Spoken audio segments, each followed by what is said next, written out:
Halo Mas Bro, jumpa lagi sama Kinyong Motovlog. Yoi, oke, apa kabar kalian semuanya malam ini ya? Selamat malam. Kali ini saya mau membagikan mappingan tentang Honda ADV, karena kemarin itu ada yang request, Bang, sekali-sekali bikin mappingannya Honda ADV dong. Ya karena kalian yang minta, jadi ya tak buatin aja untuk mappingannya. Mungkin mappingan ini cukup simpel, sederhana, dan ya bisa ditiru secara gampang lah ya.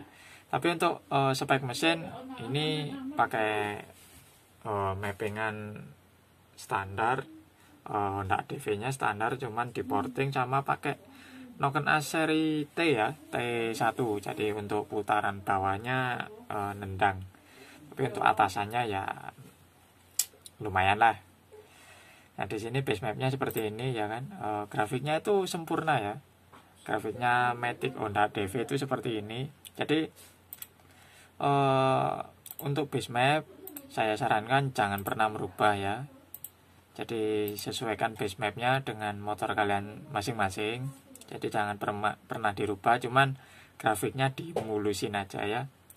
Dimulusin, misalkan berantakan sedikit ya dirapikan aja ya.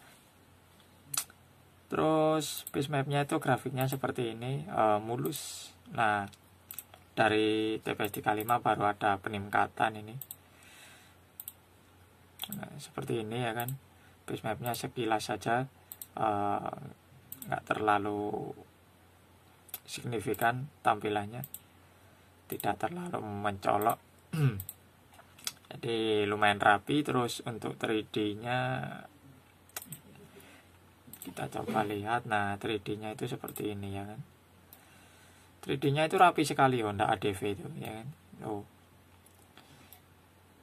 Jadi pada putaran atas dia langsung biru, untuk putaran bawah ini irit ya. Jadi untuk limiternya mungkin ada di 10.000 atau mungkin bisa digeser lagi. Terus untuk fill correction ini cukup simple ya. Jadi di sini ini angkanya 0 semuanya. Terus di sini ada angka 7. Nah, angka 7-nya ada di putaran atas. Kenapa ditaruh di putaran atas?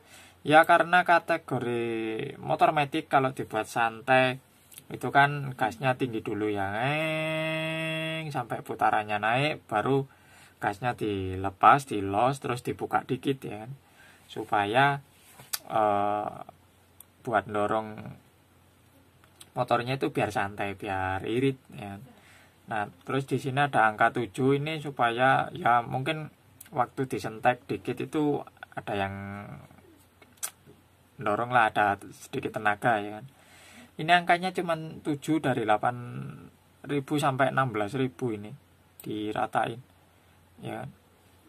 Terus untuk TPS nya cuma ini aja, TPS 2% sampai 30%. Jadi buat jalan-jalan santai aja ya mungkin.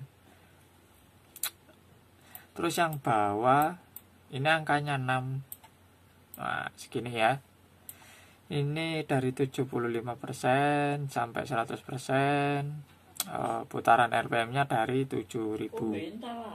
Ini angka 6 sampai habis, sampai 16.000 ya. Jadi kalau untuk gas-gasan ataupun gaspol ya kan, itu bisa. Untuk jalan santai juga bisa. Jadi biasanya ini karakternya sering los gas gitu ya, buka tutup. Jadi motornya itu lebih enak buat sentek-sentekan ya kan. Jadi waktu RPM nya tinggi di TPS 100 terus di los terus dibuka dikit baru ada di angka 7 ini ya fill koreksinya. Terus untuk injektor timing ini nggak perlu dirubah. Terus untuk ignition timing, nah ini yang perlu diperhatikan ya. Ignition timing ini paling banyak dirubah, soalnya ignition timing ini pengaruhnya banyak sekali dengan performa motor. Jadi pengaruhnya sangat besar. Oke, jangan di skip kalau yang ignition timing. Nah untuk ignition timing ini grafiknya ini ya, dari RPM 1000 ini pakai 0 sampai 2000 ini juga 0 ya kan. Jadi kalau untuk ignition timing 0 derajat itu mesinnya halus ya bro, mesinnya itu putarannya nggak terlalu kasar, jadi suara mesin itu lebih halus, jadi ding ding ding ding ding ding ding ding ding ding gitu, suaranya halus. Terus kalau ditarik ini baru kerasa ya di 10 derajat, naik sedikit di 15. Jadi tiap 500 rpm itu selisihnya 10 derajat, 10 derajat ya. Sampai sini 28, ini 29. Terus nah ini turun ke 27,5, terus ke 27 lagi, terus turun ke 25 ya. Terus untuk TPS 2% ini cuman ini aja yang geser, yang lainnya sama. Terus yang 5%, nah ini biar nggak mengganggu, nah, kelihatannya seperti ini grafiknya. Ini lebih halus lagi, ini pakai 5 derajat, naik 10, terus sampai 29 rata terus sampai sini. Nah ini 11.000 baru turun di 27. Terus untuk TPS 10%, nah ini mulai ada penurunan. Ini penurunan berapa? Ini 22, yang ini 23, jadi turun 1 derajat, turun 1 derajat sampai ini ya.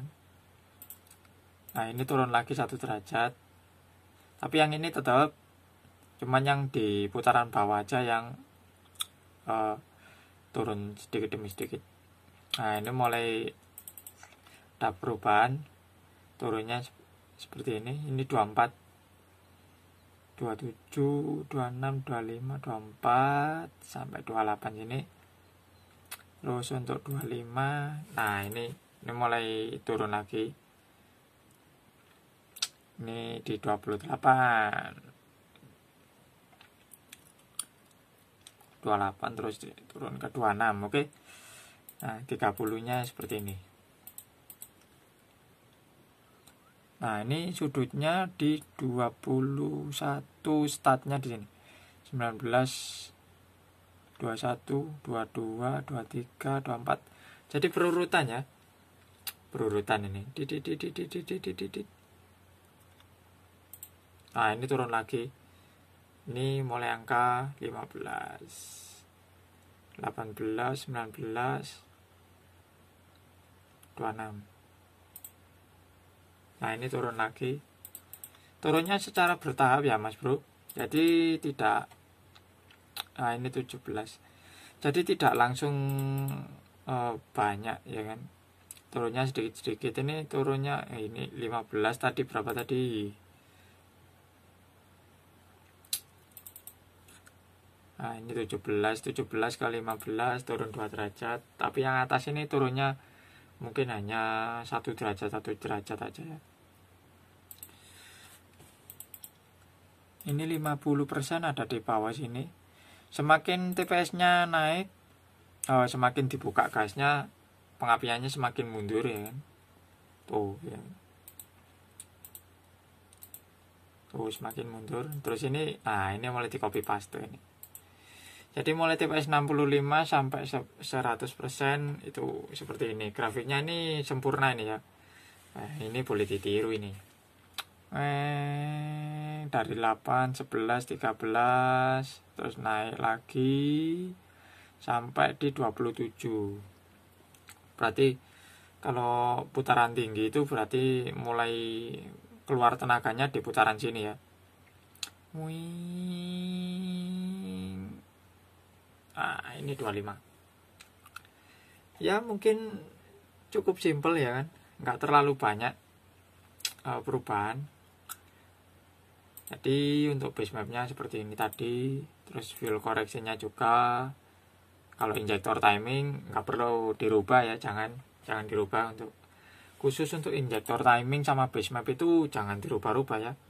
Terus tadi kemarin itu saya sempat dapat pertanyaan, bang ini gimana motor saya putaran bawahnya enak tapi putaran atasnya kerasa nahan ya kan, apa mungkin koplingnya yang kurang gigit atau gimana. Soalnya teman-teman bilang ECU-nya itu settingannya kurang pas. Oke ya, pertanyaan itu muncul seperti sini coy. Ini tak kasih pembuktiannya ya. Ini channelku Kinyong Motovlog. Nah ini kan jangan lupa di subscribe. Nah ini pertanyaannya ya kan, Mas saya mau tanya, kalau waktu motor, waktu jalan narik gas RPM atas tapi kopling kayak nahan, udah itu normal lagi. Kira-kira itu kopling yang bermasalah apa ECU-nya Mas? Ya bener kan? Ya ini tak jawab pertanyaan sampean Mas.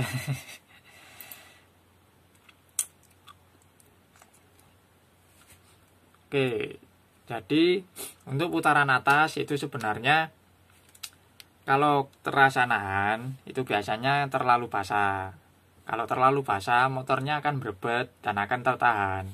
Dan RPM ya nggak akan mau naik ya kan, kecuali dikeringin. Kalau motornya dikeringin, RPM-nya jelas mau naik, tapi jangan terlalu kering. Jadi fuel correction-nya di setting 0 aja atau mungkin ditambah dikit, jangan sampai minus. Soalnya kalau RPM tinggi, fuel correction di setting minus, akibatnya motornya kan panas ya kan. Ditambah lagi timing pengapian di putaran tinggi itu sangat maju ya kan. Berada di kisaran 31,5 derajat ya kan. Rata-rata seperti itu. Tapi tergantung juga motornya seperti apa speknya. Jadi pengapiannya disesuaikan lagi. Untuk saran dari saya, yang itu tadi yang saya jelaskan, motornya mungkin terlalu basah atau mungkin terlalu kering. Karena di sini masnya bilang di RPM atas tapi kopling kayak nahan gitu, udah itu normal lagi ya kan. Jadi mungkin minta disetting lagi untuk putaran atas saja ya Mas Bro. Nah ini soalnya tadi tak balesin, kalau setelan kopling udah pas berarti tinggal setting yang putaran atas saja. Seperti itu ya, cukup simple. Nanti kalau mungkin nggak berhasil silahkan tanya aja via chat, langsung di komentar ini aja ya. Oke seperti itu dulu pertanyaan dari Mas ini. Mas Katon Ari, terima kasih sudah bertanya ya.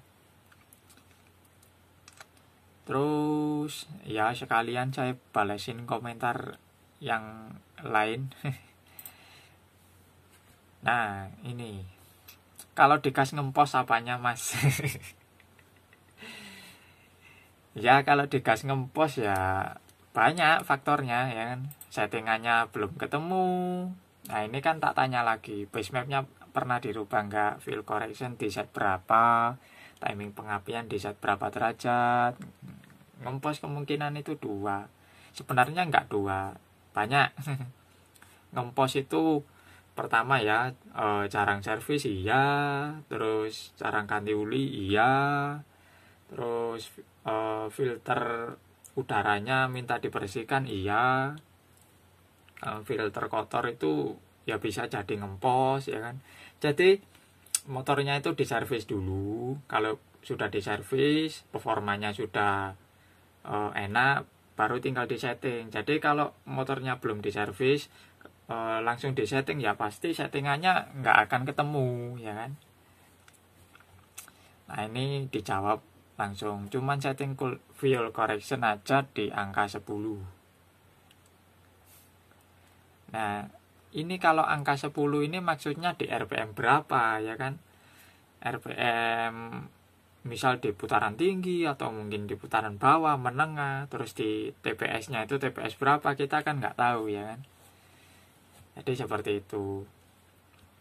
Jadi yang saya jelaskan ya sedikit banyaknya mungkin bisa dipahami lah. Oke, mungkin itu dulu ya. Terus ini ada yang request, Mas request cara setting biar limit motor deket kayak SE. Ya ini kalau yang namanya limiter itu ya. Limiter itu kan ada yang longgar, ada yang rapet. Kalau limiter rapet itu kan yang namanya motor standar, meskipun kalian pakai Echo Racing, kalau limiternya mirip kayak SE ya itu susah sekali ya kan, kecuali Echo-nya remapan bisa, tapi tergantung spek motornya. Kalau SE itu biasanya kan buat balapan ya kan, bukan buat harian, jadi limiternya sedikit lebih longgar kalau motor harian. Soalnya memang desain seperti itu. Kalau mau motornya kayak motor SE ya sabar ya, tak cariin solusinya. Soalnya saya juga belum menemukan caranya. Kalau motor SE itu rata-rata motornya motor trail ya. Motor trail SE 250 cc. Ada yang 200 cc, ada yang 180, ada yang 150 cc. Tergantung jenis motornya ya. Motornya SE. Oke, itu dulu mungkin bahas pertanyaannya. Untuk pertanyaan lain tak jawab di video yang lain aja ya, di sesi berikutnya. Oke, terima kasih sudah nonton video saya sampai habis. Terima kasih. Jangan lupa di like, share, dan di subscribe channel saya Kinyong Motovlog, dan saya Kinyong Motovlogis pamit. Dadah, see you next time.